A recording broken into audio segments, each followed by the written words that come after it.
Bora, bora, meu povo. Hilux aí, ó. É qualquer uma para trocar a bieleta. Trocar a bieleta. Muito fácil, tá? Vai economizar aí R$ 500 aí no mecânico. Essa é a velha aqui, ó. Beleza?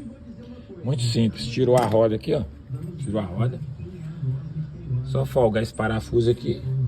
Folgo de lá.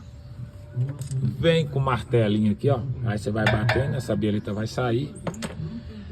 Aí o que você faz? Arruma um pé de cabo, um cano, um pedaço de madeira. Aí você vai fazer tipo um calcinho aqui, ó. Tá? Tu faz um calço aqui, jogando essa peça que segura a bieleta aqui pra baixo. Aí você vai forçando, tá, com jeitinho. Arruma um banquinho, ó, pra você trabalhar sossegado. Não tem banco, arruma 2 pedaços de tijolo e senta. Que aí você trabalha com calma. Aí abaixou aqui, ó. Pá, aí você vem, tirou ela. Já encaixa a nova. Apertou, pronto. Problema resolvido. Isso é aquela bateçãozinha chata que fica na frente do carro.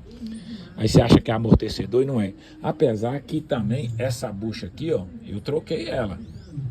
Tem muito mecânico que condena o amortecedor inteiro. E é simplesmente essa buchinha aqui. Você compra no Mercado Livre. Acho que custa R$ 70 o par. E para sacar é fácil. Soltou aqui. Soltou os 3 parafusos aqui. Esse amortecedor aqui sai inteiro, ó. Entendeu? Só que aí você tem que soltar também, né? Aqui a folga aqui, ó. Folga esse outro ali, marca direitinho. Tem que marcar com a canetinha cada parafuso. Porque quando você folgar aqui, essa balança vai descer. Entendeu? Aí vai soltar. Tem 2 parafusinhos aqui embaixo, ó. Tá vendo? Esse e aquele de lá. Soltou ele.